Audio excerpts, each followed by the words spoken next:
Now in exercise 10.2 we will see construction of triangle. Triangle is the first geometrical figure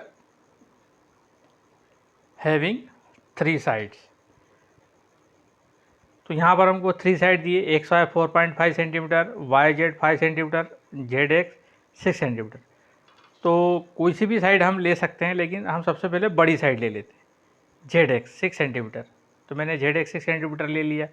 तो आपको scale रखना है, scale के 0 से लाइन खींचना है 6 सेंटीमीटर पर। लाइन खींचने का तरीका सबसे बेस्ट होता है कि 0 पे एक पॉइंट लगाओ स्केल की। जैसे ये स्केल है आपका, ये स्केल है, तो ये 0 पे एक पॉइंट लगा दिया, और मान लो 5 सेंटीमीटर के खींचना है तो 5 सेंटीमीटर पे एक पॉइंट लगा दिया, और फिर इस पॉइंट को इस पॉइंट से मिला दिया। हम क्या करते हैं, डायरेक्ट 0 से सर लाइन खींचना चालू करते हैं, हाथ हिल जाता है या आगे पीछे हो जाता है तो फिर गड़बड़ हो जाता है। इसलिए क्या करना चाहिए, यहाँ पॉइंट लगाओ, और ये 5 सपोज़ 5 सेंटीमीटर खींचा तो 5 पे पॉइंट लगाया, और फिर ये दोनों पॉइंट को मिला दिया। तो यहाँ हमको 6 सेंटीमीटर में ऐसे ही खींचना है। स्केल रखा, स्केल के 0 पे पॉइंट लगाया और 6 पे पॉइंट लगाया, और ये लाइन खींच दी 6 सेंटीमीटर। अब इसके बाद में हमको कंपास लेना है। ये कंपास से हमको 5 सेंटीमीटर, देखो एक्स जेड हमने नाम दे दिया। हमारा ट्राइंगल कौन सा है, एक्स वाई जेड, तो वाई इस तरफ आएगा, एक्स वाई जेड, तो एक्स जेड तो अपना खींच गया। अब अपने को वाई जेड लेना है, ये वाली लाइन। वाई जेड कितना है, 5 सेंटीमीटर का। तो आप कंपास फिर स्केल पे रखो, 0, कंपास की नीडल 0 पे रखो, और स्केल का जो पॉइंट है वो 5 सेंटीमीटर पे। देखो 5 सेंटीमीटर पे पॉइंट रख दिया अपन ने, तो ये कंपास खुल गया 5 सेंटीमीटर के लिए। अब कंपास की नीडल यहाँ रख के आपको इस प्रकार से आर्क खींचना है, 5 सेंटीमीटर की आर्क, थोड़ी आर्क लंबी खींचना है। फिर कंपास का नीडल यहाँ से उठाकर यहाँ रखो, और आप कंपास को 4.5 सेंटीमीटर के लिए खोल लो। तो कंपास को स्केल पे वापस ले जाओ, और थोड़ा कम करके 4.5 यहाँ पे स्केल पे दिया रहता है, 4.5 पे पेंसिल का टिप आना चाहिए। अब कंपास को यहाँ रखकर आपको ऐसे घुमाना है। जो आर्क दी है वो आर्क कहीं ना कहीं इससे कटेगी, और मान लो नहीं कटती है तो ये आर्क को आपको आगे पीछे बढ़ा लेना है। इसलिए मैंने बोला कि पहले बार में आपको आर्क को थोड़ी लंबी खींचना है, क्योंकि 4.5 ये साइड कम है, तो इधर कम में कटेगा, तो ये आर्क थोड़ी लंबी होना चाहिए इस तरफ। तो ये आपको कट पॉइंट मिल जाएगा। इस कट पॉइंट को दोनों पॉइंट से ज्वाइन कर दो, तो ये हमारा triangle is ready. One second I am repeating. सबसे पहले आप स्केल से 6 सेंटीमीटर की लाइन खींच लेंगे, 0 पे पॉइंट लगा के, और 6 पे पॉइंट लगा, ये लाइन खींच ली, एक्स जेड नाम दे दिया, 6 सेंटीमीटर लिख दिया। उसके बाद में हमको एक्स वाई जेड, वाई इस तरफ आएगा, तो वाई जेड यानी 5 सेंटीमीटर के लिए कंपास को खोलना है, और कंपास की नीडल यहाँ रख के एक आर्क खींचना है। आर्क थोड़ी इस तरफ लंबी खींचना है।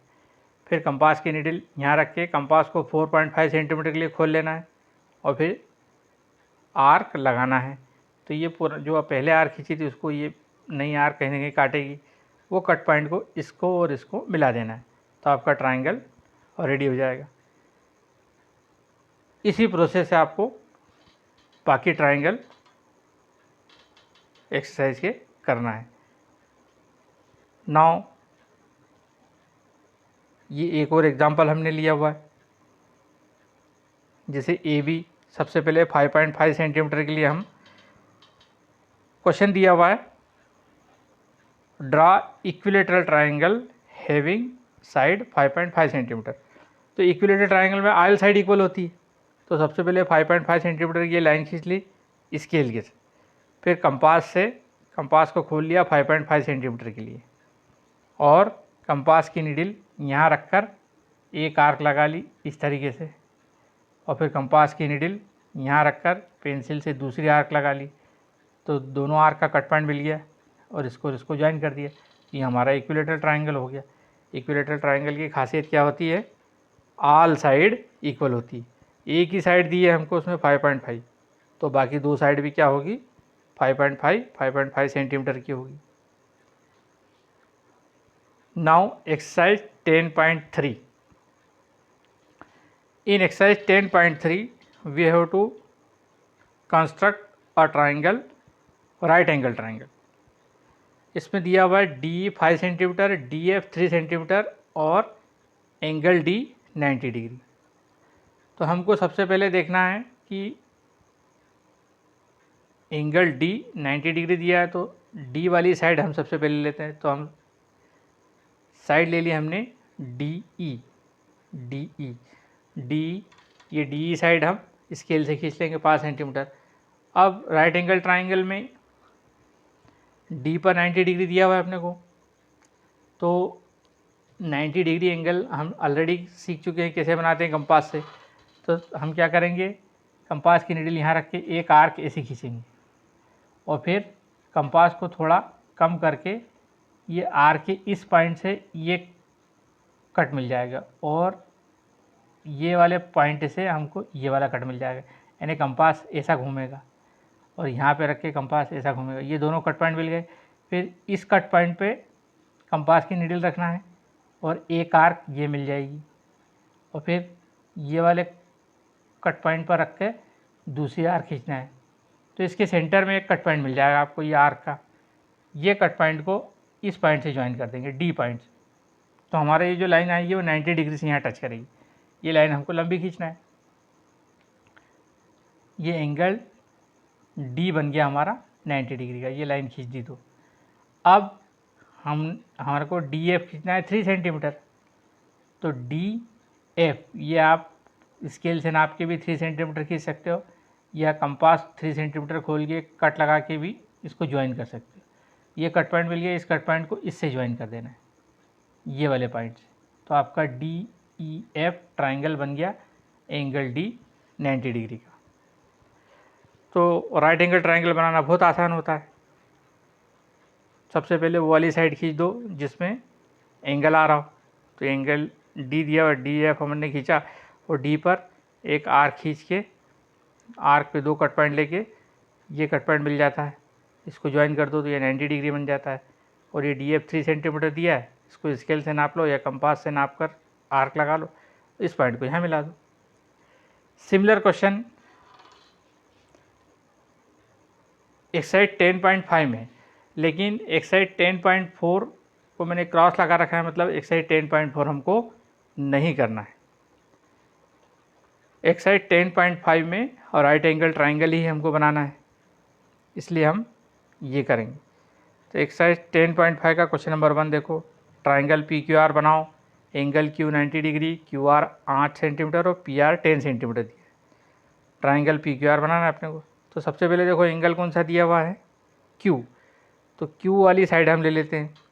तो देखो मैंने क्यू आर साइड खींची 8 सेंटीमीटर की, तो स्केल की सहायता से 8 सेंटीमीटर की साइड खींच लो। फिर पॉइंट क्यू पर 90 डिग्री का एंगल बनाना है, तो पॉइंट क्यू पर निडल रखकर एक आर्क खींच लेंगे इस प्रकार से, और फिर आर्क के इस पॉइंट पर निडल रख के ये कट पॉइंट मिल जाएगा और आर्क के इस पॉइंट पर रखकर ये वाला कट पॉइंट मिल जाएगा, और फिर ये दोनों कट पॉइंट से ये सेंटर का कट पॉइंट मिल जाएगा। प्रोसेस वही है जो हम एक्सरसाइज 10.1 में भी किया, यहाँ भी किया। इस लाइन को हम ये पॉइंट क्यू से ज्वाइन कर देंगे। अब हमारा क्यू आर तो कितना था 8 सेंटीमीटर और आर पी कितना है 10 सेंटीमीटर। तो अब आर पर कंपास रखकर कंपास को 10 सेंटीमीटर के लिए खोल लोगे और इस तरह से नीडल यहाँ रखी और यहाँ पे ये एक आर्क लग जाएगा। ये लाइन थोड़ी लंबी खींचना है, तो ये आर्क लग गया यहाँ पर, ये हो गया 10 सेंटीमीटर। इसको यहाँ ज्वाइन कर दो, ये वाली साइड ऑटोमेटिक बन जाएगी। ये आपका राइट एंगल ट्राइंगल बन गया। इसी एक्सरसाइज का 10.5 का क्वेश्चन नंबर 2 हमने लिखा है, जिसमें हाइपोटेन्यूज दिया है 6 सेंटीमीटर, अदर साइड 4 सेंटीमीटर और 1 एंगल दिया है 90 डिग्री। मतलब उसमें लिखा हुआ है राइट एंगल ट्राइंगल बनाओ, यानी एंगल हो गया 90 डिग्री। तो देखो जो दूसरी साइड दी है, हाइपोटेन्यूज को छोड़कर जो दूसरी साइड दी है 4 सेंटीमीटर की लाइन हम खींच लेते हैं। अब एंगल 90 डिग्री दिया, हम किधर भी ले सकते हैं, इधर भी ले सकते हैं, इधर भी ले सकते हैं। तो हमने यहाँ पर ले लिया। सेम प्रोसीजर, ये जो प्रोसीजर से हमने 90 डिग्री ड्रॉ किया था, यहीं ड्रॉ कर देंगे और पॉइंट बी पर कंपास का नीडल रखे 6 सेंटीमीटर के लिए कंपास खोल लेंगे और यहाँ पर कंपास रख के इस पर एक आर्क लगा देंगे। ये 6 सेंटीमीटर का हो गया। ये जो कट पॉइंट आया इसको ज्वाइन कर देंगे। ये आपका राइट एंगल ट्रायंगल बन गया। तो इसी प्रकार से 10.5 में 1 or 2 more question are there, you have to solve. तो ये कंस्ट्रक्शन वाले चैप्टर में इस प्रकार से कंस्ट्रक्शन करना है। तो एक्सरसाइज 10.4 को छोड़कर बाकी आपको ये कंस्ट्रक्शन कॉपी में करना है, कॉपी कंप्लीट कर लेना है। Your exam is on starting from 15 मार्च और हमारा मैथ्स का कोर्स भी आज कंप्लीट हो गया। चैप्टर 14 और चैप्टर 15 नहीं आएगा, वैसे भी वो बहुत छोटे से चैप्टर हैं। तो हमारे चैप्टर 1 से लगाकर चैप्टर 13 तक के पूरे चैप्टर हो चुके हैं। किस प्रकार से आपको तैयारी करना है उसका मैं आपको एक मैसेज डाल दूँगा। In the next lecture we will see how to prepare for the annual exam and which chapter you have to concentrate more in the studies. Thank you.